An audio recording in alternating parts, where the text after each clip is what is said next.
Si tu es ici, c'est peut-être que tu as entendu parler de Marblism, cet outil qui met à ton service des agents IA, des employés IA pour s'occuper de différents secteurs de ton business. Penny qui s'occupe de tout ce qui est rédaction web, création sur ton blog, mais pas seulement la rédaction, elle s'occupe aussi des visuels pour mettre dans tes articles, des tableaux, etc. Elle s'occupe de l'optimisation SEO, elle fait même des midi audit SEO de ton site en prévoyant des choses justement dans son planning. C'est elle qui va faire le planning de contenu. Elle va aussi faire des analyses de mots-clés. Bref, vraiment, elle t'apporte beaucoup de choses pour ton blog. On a Eva, l'executive assistante, qui va s'occuper de classer tes emails, qui va s'occuper de préparer des brouillons de réponses, qui va pouvoir aussi faire les résumés de tes réunions en visio, qui va pouvoir aussi prendre des rendez-vous dans ton agenda, toute seule. Après, elle va pas envoyer directement les emails, elle va te faire les brouillons, il faudra que tu les envoies toi-même. Heureusement, ça pourrait partir en biborine. Mais voilà, elle s'occupe de cette partie-là. On a Sony qui s'occupe de tout ce qui est réseaux sociaux. Il va faire les plannings de publication sur les différents réseaux, que ce soit avec des images et du texte, évidemment. On parle même actuellement, c'est en planning, d'après les annonces de Marblism, pour faire des courtes vidéos. Ça serait vraiment exceptionnel parce qu'il peut publier déjà aujourd'hui sur Instagram, sur Facebook, sur X, sur Twitter, sur LinkedIn, mais aussi dernièrement ils ont ajouté Pinterest, ils ont ajouté Thread. Qu'est-ce que j'oublie? Je sais plus, mais voilà, il va pouvoir préparer tout ça. Il peut même faire des carousels. Stan, c'est celui qui s'occupe de la gestion de la génération de prospects. Il va chercher des prospects sur LinkedIn en identifiant les profils par rapport à tes objectifs, par rapport à ta catégorie, etc. Il va préparer aussi une séquence de campagne de contact direct messaging, direct emailing, c'est-à-dire qu'il va envoyer un email, mais aussi un message par LinkedIn au même prospect pour avoir plusieurs points de contact et suivre tout ça. Et dès que le prospect répond, hop, il te passe la main pour que tu puisses échanger avec le prospect. On a Rachel, la réceptionniste, qui répond au téléphone. Ils te mettent à ton service un numéro de téléphone. Tu peux choisir des endroits. Alors, on va y revenir. C'est un des points faibles. Mais aujourd'hui, il n'y a pas de numéro de téléphone en France et elle a un sacré accent anglais, même quand elle essaye de parler français. Et on a Linda, qui est ton assistante légale, qui peut t'aider à rédiger des documents, qui peut te donner des avis sur des points légaux, même si elle ne veut pas remplacer un avocat, ne soyons pas fous. Mais c'est utile chaque fois qu'on a des questions à se poser sur ces points un petit peu juridiques, quoi. C'est parti, on va un petit peu regarder plus en détail. On va voir un petit peu déjà te représenter l'outil si tu ne le connais pas encore ou si justement tu veux en savoir plus. Moi, ça fait près de 2 mois que je l'utilise. Je pourrais plus m'en passer maintenant. Franchement, je trouve ça vraiment très très intéressant. Et pourtant, de mon côté, j'ai déjà fait mes propres agents IA.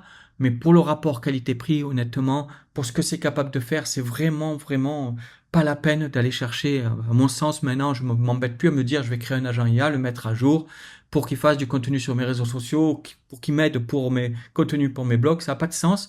Surtout qu'un point très important que je trouve, qui se trouve vraiment bizarre qu'il fasse ça, c'est que tu peux gérer autant de projets que tu veux sur Marblism. C'est-à-dire que tu payes un abonnement. Les abonnements, franchement, à partir de 24 dollars par mois si tu prends le plan annuel, alors que tu n'as pas de limite, quoi. En fait, j'ai pas encore rencontré de limite, et tu n'as pas de limite du nombre de projets que tu peux gérer. Donc, si tu as plusieurs entreprises, tu peux même gérer plusieurs comptes de tes clients. C'est vraiment une tuerie. Ici, la limite qu'il y a, c'est le nombre de contacts que va avoir Stan. Il faut payer un supplément si tu veux qu'il contacte plus de 300 personnes par mois. Mais moi, de toute façon, je ne veux pas faire du spam. Donc, 300 personnes par mois par projet, ça me suffit largement. Je ne veux pas spammer les gens avec du cold emailing. Donc voilà. Par contre, si tu veux faire du plus intensif pour du cold emailing, cold messaging, il faut payer un supplément pour aller un petit peu plus loin. Sinon, à part ça, franchement, top. En plus, je te mets j'ai un lien partenaire, je peux te le dire d'ores et déjà, qui est sous cette vidéo. Et si tu utilises le code NOMAD, en français, avec un E à la fin, NOMAD, tu auras 10% de réduction sur ce tarif, quelle que soit la formule que tu prends.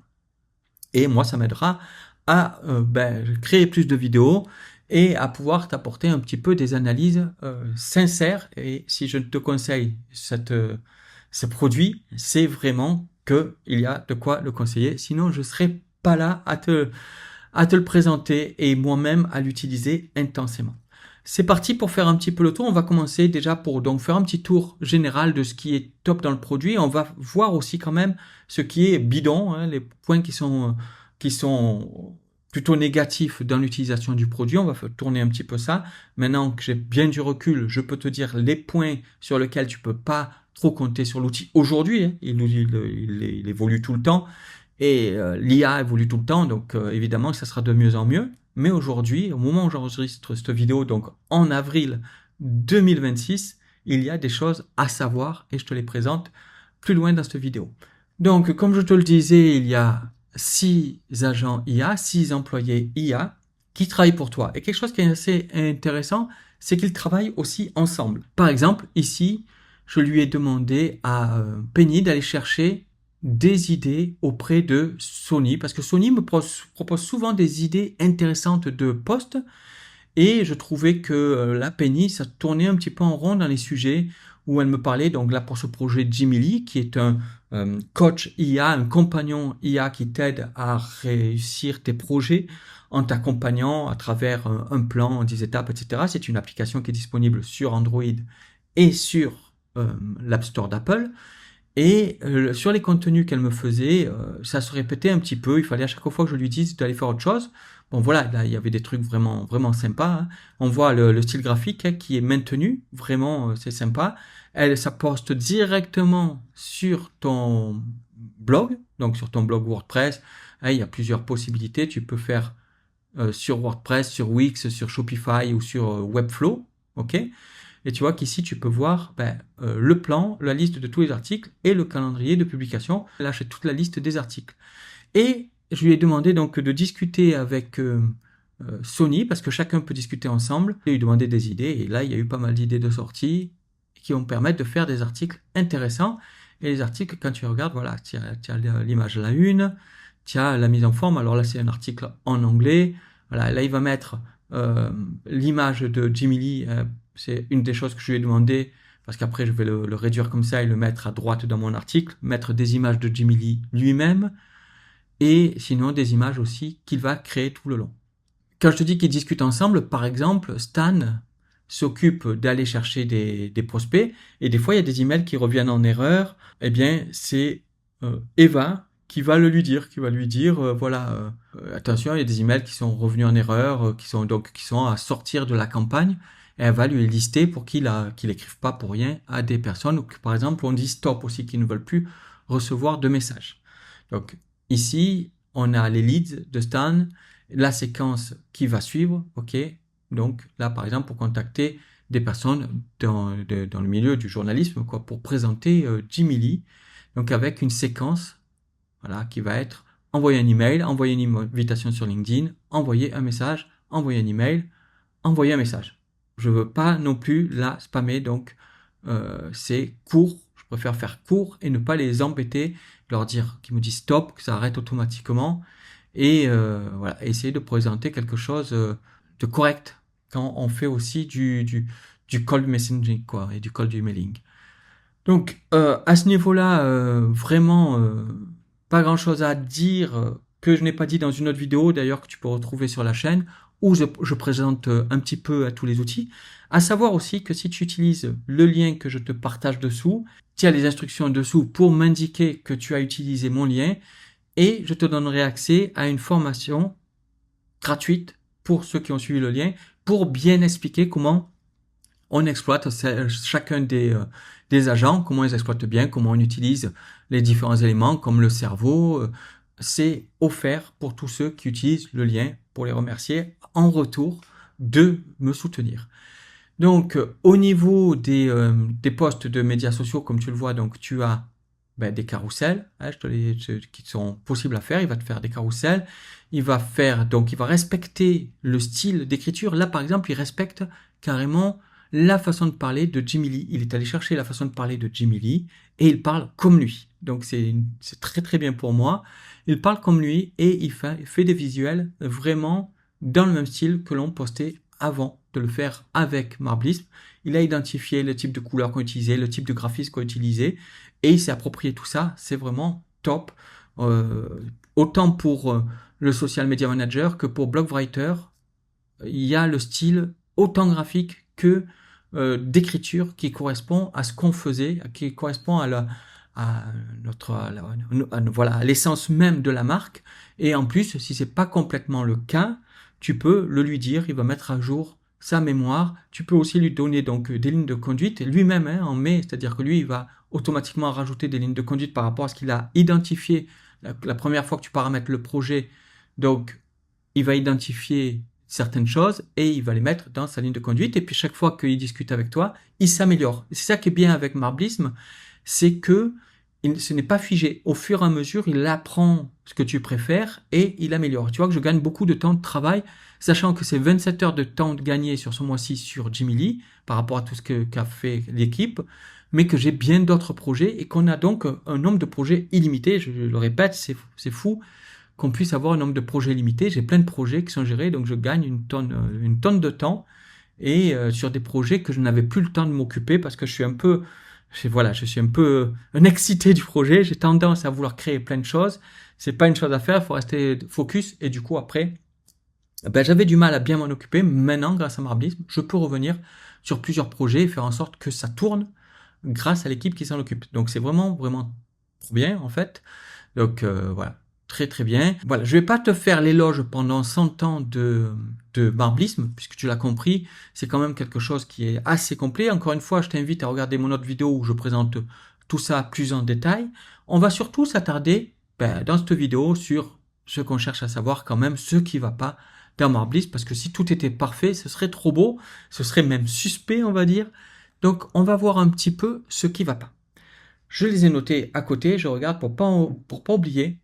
Premièrement, alors ça concerne moi, on va dire, mais Eva classe tes emails. Elle met une étiquette sur tes emails, mais ce que ça donne autant sur Gmail que dans ta boîte mail, parce que une des forces, juste quand même que je dise, une des grosses forces qu'il y a aussi avec Marblisme, c'est que tu peux paramétrer ton adresse email professionnelle, ton .com à toi, grâce aux paramètres en IMAP. Ok, c'est vraiment top parce qu'il y a beaucoup d'outils IA qui ne fonctionnent qu'avec une adresse Gmail, voire Outlook, mais pas avec une adresse IMAP. C'est assez rare et c'est vraiment bien parce que voilà, ça te permet de pas d'utiliser tes adresses professionnelles et de passer à côté d'un autre problème dont on va parler plus loin, qui est commun à tous les agents IA qui utilisent ton adresse email et qui font du cold emailing. On va y revenir, mais voilà. Et donc elle va te classer tes emails, va mettre une étiquette, mais moi ça me va pas parce que du coup au lieu d'avoir tous tes emails sous tes yeux, ils se retrouvent classés dans des boîtes, dans des dossiers séparés. Et même si c'est ce qu'elle va placer, c'est for your information, enfin tu peux choisir toi, c'est toi qui paramètres, qui dis les étiquettes qu'elle va mettre. Mais déjà elle le classe pas toujours super bien. Par exemple, elle va mettre des fois un email de notification, elle va le mettre dans à répondre, alors que bon, c'était juste une notification de quelque chose. Ça n'a pas de sens que ce soit à répondre. Donc déjà, elle va pas toujours bien classer. Ça doit pouvoir se régler. Il suffit de le lui dire, elle enregistrera. Mais même, moi, j'aime bien avoir tous mes mails visibles sous les yeux et de pas avoir à chercher dans les dossiers. Voilà, ça m'embête. Personnellement, je travaille pas comme ça, donc je l'utilise pas. Donc c'est un premier point bof, je trouve, au niveau de l'outil pour moi. Deuxième chose que j'ai notée, c'est sur Sony, ils ont rajouté une fonctionnalité au niveau Marblisme en pensant bien faire et qui me casse les pieds, c'est-à-dire que maintenant, alors là, tu vas pas le voir dans ces postes-là, je pense pas. Si, voilà, tu vois, ici, souvent j'utilise des UTM pour savoir d'où viennent les clics, pas sur Instagram, donc sur Instagram, je lui dis de ne pas mettre de lien. Et après, sinon, sur les autres, je mets un UTM, donc un identifiant pour connaître d'où vient la visite. Et je vais mettre, par exemple, source LinkedIn et source Facebook sur l'UTM. Et quand il fait ça, quand il les réunit tous les trois, c'est débile parce que du coup, il va me mettre l'UTM, source LinkedIn, par exemple, le premier qu'il a fait, alors qu'il a publié le même post sur les trois. Donc, ça va me fausser le suivi. Donc ça, je suis obligé d'insister à lui dire à chaque fois, n'utilise pas le même post sur les trois. Ok, là, c'est pas gênant, il n'y a pas d'UTM. Mais parfois, ça peut être gênant. Et deuxième point où c'est gênant, c'est que des fois, il va faire la même chose avec un post Pinterest qui n'est pas au même format. Donc il va vouloir poster, doit avoir dans ses nouvelles consignes d'utiliser les mêmes publications quand c'est possible, la même publication sur 3 réseaux, ce qui peut se comprendre parce qu'au lieu de créer à chaque fois une image différente, un texte différent, il publie la même chose sur les 3 réseaux. Ben ça m'embête en fait quand il le fait parce que c'est pas le bon format ou c'est pas la bonne façon de parler sur le réseau, etc. Donc et là, il faut insister à lui dire ne fais pas la même publication sur les 3. Voilà, là par exemple il l'a fait. Alors est-ce qu'on va retrouver l'erreur? Ça c'est voilà, tu vois. On le retrouve ici, ce que je te dis. C'est débile parce que voilà, il fait le post Facebook, là il a rédigé le post Facebook, là le post LinkedIn, là le post Instagram, donc pas du TM d'Instagram, pas du TM dans LinkedIn, pas du TM dans Facebook, mais il n'est pas encore au point, c'est nouveau, ok, ça va être corrigé. Mais c'est nouveau, et là donc à chaque fois il faut faire attention à lui dire, fais des posts séparés. Donc là je vais devoir lui dire, pour, voilà, post Beyond the Post, fais des posts séparés et ne fais plus jamais le même post pour les différents réseaux. Relis un. Donc il faut toujours lui expliquer, d'accord? Il faut pas juste faire, il faut vraiment lui expliquer, parce que ça permet qu'il le rentre dans sa mémoire et qu'il refasse moins l'erreur ou plus l'erreur. Il peut après un moment, par exemple, refaire l'erreur ou ne pas avoir compris, donc il faut insister, voire lui mettre manuellement dans les guidelines ou dans le cerveau ce que tu veux qu'il retienne. Parce que sinon, tu peux galérer, il peut ne pas comprendre, donc il faut vraiment lui expliquer et utiliser les fonctionnalités de ligne de conduite et de cerveau au besoin. Donc, relis 1, tu mets les textes des différents réseaux dans le même poste. 2, tu mets l'UTM, pas forcément sur le bon poste. Donc, j'insiste, plus de même poste sur différents réseaux, mais un poste égale un réseau. Tu vois que il a corrigé et il a séparé, ok? Et donc là, il a publié, il préparait la publication, il a annulé, il s'est occupé, voilà, voilà, d'enlever les bêtises qu'il a faites. Mais tu vois que tu ne peux pas le laisser faire complètement à 100% en autonome. Il faut quand même aller contrôler ce qu'il a fait. Sinon, tu peux avoir des bêtises. Donc ça, c'est, on va dire, un point négatif, c'est que c'est pas des employés seniors. Tu peux pas leur laisser toute main libre. D'ailleurs, ils le savent très bien. L'IA va évoluer et un jour, ça sera plus le cas. Mais même, par exemple, les emails qui sont rédigés donc par Eva, ils restent en brouillon. Tu dois le confirmer pour l'envoyer. Tu dois vérifier s'il est bon et le corriger au besoin. Donc, du coup, forcément, voilà, c'est pas encore complètement autonome. Donc ça, c'est le deuxième point, ce problème du même poste sur plusieurs réseaux. Faut dire que cette fonctionnalité est arrivée il y a peu, donc ça peut expliquer cette difficulté. Autre point, quand ça doit travailler en plusieurs langues, ça peut s'en mêler les pinceaux. C'est-à-dire que donc je publie des publications sur bon, c'est spécifique, d'accord, on est d'accord que là aussi c'est spécifique, mais moi je te fais un retour d'expérience. Donc tu vois que par exemple des fois il va me parler en anglais, des fois il va me parler comme je lui parle en français, il va me répondre en français, puis il va oublier que je parle français, il va me reparler en anglais. Moi ça me dérange pas parce que justement je peux comprendre l'anglais, mais si tu comprends pas l'anglais mais que malgré tout tu as du contenu en anglais, ça peut être casse-pied de lui dire à chaque fois traduis, parle-moi en français, rappelle-toi de me parler en français. Il a beaucoup de mal avec ça parce que justement il va voir de l'anglais des fois, donc il va repartir sur de l'anglais. Si tu travailles qu'en français, il n'y a pas de problème. Mais voilà, si tu as des contenus français en anglais, etc., il va revenir régulièrement en anglais. Et ce qui peut se passer aussi, c'est par exemple, ce que j'ai constaté, c'est que au niveau des articles de blog, il va arriver que sur un article en français, la métadescription se retrouve en anglais, ou l'extrait se retrouve en anglais. Ou le contraire, sur la version anglaise, la métadescription, l'extrait se retrouve en français. J'ai noté ce genre de petit problème. Ben tu vois, là voilà, c'est exactement ça. Tu vois, Hustle versus précision, pourquoi s'épuiser ne nous fera pas avancer plus vite. Tu vois que le titre est en français et qu'elle a fait l'article en anglais. Tu vois, donc problème, tu vois, problème qu'elle ait fait l'article en anglais. Donc il va falloir que je lui dise, tu as mis les titres en français, mais les articles en anglais. Corrige et fais les versions anglais et français. Voilà, au moins c'est fait. On va lui dire de faire directement les versions anglais et français, de corriger.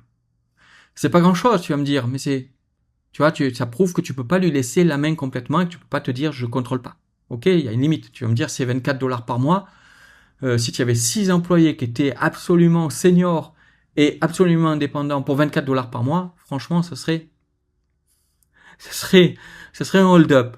Mais on n'est pas loin quand même. Enfin, on est quand même dans un hold-up. Franchement, on est quand même dans un hold-up parce que c'est quand même hyper efficace pour faire des contenus quand même de qualité. Même si derrière, tu dois retoucher quelques trucs parce que voilà, il faut toujours une touche humaine, parce qu'il y a des petits détails qui vont pas, parfois. Si on est un peu tatillon, quoi, si on veut du contenu qui soit vraiment de qualité, on va apporter un petit peu une touche dessus. Mais quoique, honnêtement, il y a des contenus qui sont quand même assez top. Autre point, ce que je disais un petit peu tout à l'heure, parfois les agents, ils oublient des règles. Tu vas leur dire de faire tel style, enfin ils vont le prendre eux-mêmes, tu vas leur dire de faire quelque chose qu'ils vont faire très bien, et puis d'un coup, il a oublié, il a fait autre chose. Donc là, il faut le lui rappeler, tout simplement. Hein, il faut le lui rappeler. Des fois, il faut insister parce qu'il va refaire, il va dire ah désolé. Par exemple, si tu as des publications où tu as un personnage qui doit se ressembler, hein, une photo d'un personnage qui doit se ressembler, d'un coup, tu vas te retrouver que Sony, il te fait des vignettes où les personnages c'est top, c'est tout le temps les mêmes, quel que soit l'angle, etc. Il va réussir à les faire. Et puis d'un coup, c'est plus lui, c'est plus du tout lui. Et donc, il faut repartir à bien lui expliquer, à bien lui dire de bien utiliser les photos, de bien utiliser ce personnage. Et il peut arriver que ce soit laborieux et que ça te prenne une demi-heure pour le faire, pour lui expliquer et pour qu'il le refasse bien. Donc voilà, ça c'est à savoir aussi. Et c'est pour ça aussi, je te dis, il y a la formation que j'offre pour lui re-expliquer bien aussi les choses. Autre point problématique, et là vraiment problématique, alors il y a un point qui est valable pour tous les agents IA, c'est que si tu fais ce qu'on oublie de te dire, hein, ce que te disent pas toutes les vidéos YouTube, tous les influenceurs IA sur YouTube, c'est que quand tu utilises un agent IA avec ton compte Gmail ou ton compte Outlook, c'est interdit par les règles de faire du marketing automatique avec ces adresses-là. Donc du coup, tu te retrouves que si tu utilises ton adresse Outlook, je me suis fait bloquer une adresse Outlook, bon, on peut la débloquer, le lendemain tu la débloques en faisant envoyer un SMS, etc. Tu débloques l'adresse. Mais voilà, ça dégrade ton compte et surtout, tu te retrouves qu'il est bloqué, quoi, que tu pourras plus le faire. Et c'est pareil sur Gmail. Gmail, tu as des avertissements qui viennent. Il y a une utilisation, par exemple, il y a un moment, il m'a déconnecté sur mon compte Gmail, un peu sur les appareils, en disant on a constaté une utilisation anormale de votre compte. Donc, problème, tu vois, problème qui a lieu. Il faut utiliser de préférence ton adresse professionnelle. Et d'ailleurs, c'est mieux. C'est plus professionnel d'utiliser ton adresse professionnelle qu'une adresse Gmail. Donc, il faut utiliser ton adresse professionnelle. Là, tu vois, on voit qu'elle a refait. Tu vois, avec pourquoi votre coach IA est le seul à qui vous dites enfin tout. Et la version anglaise. Là, cette fois, on a vraiment en anglais et en français, y compris sur l'image. Voilà, c'est corrigé. Tu vois que c'est pas grand chose, mais voilà, c'est quand même à contrôler. Qu'est-ce que je disais? Oui. Donc, utilisez plutôt l'IMAP. Et autre problème, c'est que régulièrement, ton adresse IMAP, elle va se retrouver déconnectée. Je ne sais pas pourquoi. Peut-être quand ça reçoit pas souvent des emails, possible. Je sais pas. Mais régulièrement, il dit qu'il a perdu la connexion. Et il faut re-rentrer le mot de passe. Le reste enregistré, mais il faut re-rentrer l'adresse email et le mot de passe. C'est chelou, quoi, à chaque fois de devoir le rentrer. Alors, pour régler ce problème, moi, ce que j'ai fait, c'est que j'utilise Dashlane, et tu as d'autres extensions comme ça de sauvegarde de mot de passe, et dans Dashlane, tu peux mettre une note sécurisée. Donc, dans cette note sécurisée qui est liée au site Marblism, j'ai mis les différentes adresses email, les différents paramètres avec les mots de passe de mes adresses email pour pouvoir le reparamétrer facilement, pour pas les rechanger, parce que où c'est chelou, c'est que non seulement il le perd, mais du coup, toi, tu avais créé un mot de passe exprès pour ton adresse IMAP, pour ton compte professionnel, parce que tu connais pas ton mot de passe. Par cœur, tu l'as pas noté quelque part, logiquement, tu le crées, tu l'enregistres dans tes boîtes email, et c'est fait une bonne fois pour toutes. Et là, comme à chaque fois il faut refaire, ça veut dire que chaque fois il fallait que je refasse mon mot de passe sur mon gestionnaire dans mon compte OdeSwitch, par exemple. Donc, c'était casse-pied. Donc, ce que j'ai fait, c'est que j'ai enregistré dans mon gestionnaire de mots de passe pour pouvoir recréer en 30 secondes mon compte IMAP. Mais voilà, astuce à connaître. Il vaut mieux que tu l'enregistres parce qu'il y a souvent à le refaire. Ensuite, autre gros problème, mais là vraiment, bon, c'est normal, hein, c'est les limites annoncées justement de l'outil. Mais ta réceptionniste, ben, elle parle, je crois que je l'ai dit tout à l'heure, mais elle parle chelou en français. Alors si tu lui parles en français, elle te répond en français, mais avec un accent à couper au couteau. Voilà, c'est pas très pro pour un accueil téléphonique français d'avoir quelqu'un qui parle français comme un anglais, quoi. Et en plus, autre point évidemment, c'est que bonne nouvelle, ça s'étend, puisqu'avant il y avait qu'aux États-Unis et maintenant, par exemple, moi ma boîte est au Royaume-Uni, donc j'ai pu avoir un numéro de téléphone au Royaume-Uni avec une réceptionniste au Royaume-Uni. Ça c'est top parce que du coup, elle va surveiller les appels et répondre aux appels. Et franchement, ça par contre c'est quand même bluffant. Elle a bien répondu. J'ai fait un test, tu vois que j'ai essayé de me moquer d'elle et tout, et ça s'est bien passé. Honnêtement, elle a bien répondu. Elle a bien répondu sur le produit et pas de lag dans la réponse. Ça c'était quand même étonnant. En plus, moi je l'appelais de Malaisie, donc je m'attendais aussi à un lag pour ça. Mais non, je lui parlais et elle répondait du tac au tac, il n'y avait pas de temps d'attente, alors que voilà, c'est un truc qu'il y a, donc assez surprenant. Par contre, voilà, pas de numéro de téléphone en France pour le moment, ça changera puisqu'ils en ont rajouté justement au Royaume-Uni, ils ont rajouté à d'autres endroits comme l'Australie, etc. Donc ça s'étend.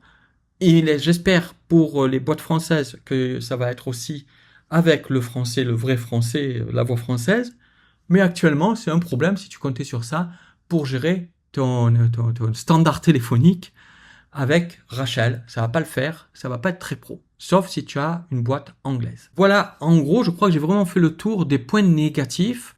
Les points négatifs aussi que j'ai souvent vus, c'est que Stan va pas contacter les bonnes personnes. Mais ça, c'est une question de paramétrage. Encore une fois, je t'explique bien dans l'information que je t'offre si tu utilises le lien et mon code pour avoir 10% de réduction nomade. Mais c'est une question de paramètres. Il faut bien paramétrer, c'est-à-dire que dans tes options, ok, dans tes settings, ici, tu as les filtres. Il faut toi-même mettre les filtres. Oui, si tu laisses Stan filtrer lui-même, c'est mal filtré et il va contacter des gens qui n'ont rien à voir. Ok, donc ça c'est vrai. Si tu le laisses faire, c'est pas top. Donc j'ai vu des gens qui disaient tu vas contacter plein de personnes, tu vas contacter 200 personnes et c'est pas les bonnes personnes, ça la fout mal, etc. Mais oui, effectivement, il faut paramétrer le filtre des prospects pour que ça corresponde au type de personnes que tu veux contacter et pas qu'ils contactent n'importe qui. Donc ça, oui, mais c'est une question de paramètres. Et effectivement, au niveau de la promesse, si c'est... Mais il te le dit, quoi, en fait, au niveau de l'onboarding, il dit de vérifier les filtres. Mais voilà, si tu te disais par rapport à la promesse, il le fait tout seul, c'est comme tout, honnêtement, c'est comme tout. Il faut quand même jeter un œil. C'est pas le truc magique et il y a des responsables qui s'occupent d'absolument tout en automatique, en autonomie. Toujours pareil, sur chacun de tes agents, il faut avoir un certain contrôle. J'espère que ça te sera utile, que tu comprends un petit peu les limites de Marblisme suite à cette review. Franchement, 100% honnête. Vraiment, je pense que c'est un outil qui, pour le tarif, c'est un hold-up, je l'ai déjà dit. C'est vraiment très, très utile. Et d'autant plus si tu as plusieurs projets. Si tu as plusieurs projets, n'en parlons pas. C'est un seul, tu amortis largement, mais si tu en as plusieurs, eh bien, c'est finger in the noise. Mais dans tous les cas, c'est vraiment, vraiment utile. Il n'y a rien que je voie qui se compare à ça. Pourtant, encore une fois, j'ai essayé OpenClaw, j'utilise couramment Cloud Code, j'ai utilisé d'autres, j'ai fait d'autres tests d'outils en ligne. Rien ne se compare à ça. Pour moi, aujourd'hui en tout cas, c'est vraiment quelque chose que je conseille pour ceux qui veulent un petit peu se dégager du temps et que ça soit fait et bien fait de gérer leurs réseaux sociaux, etc. pour eux. Si tu as aimé cette vidéo, qu'elle t'a apporté quelque chose de concret, s'il te plaît, abonne-toi et mets un like. N'hésite pas à poser des questions en commentaire au besoin. Et je te rappelle encore une fois que le lien te permet d'accéder gratuitement à une formation pour bien utiliser Marblisme si tu as utilisé mon code pour t'inscrire. Je te dis à bientôt.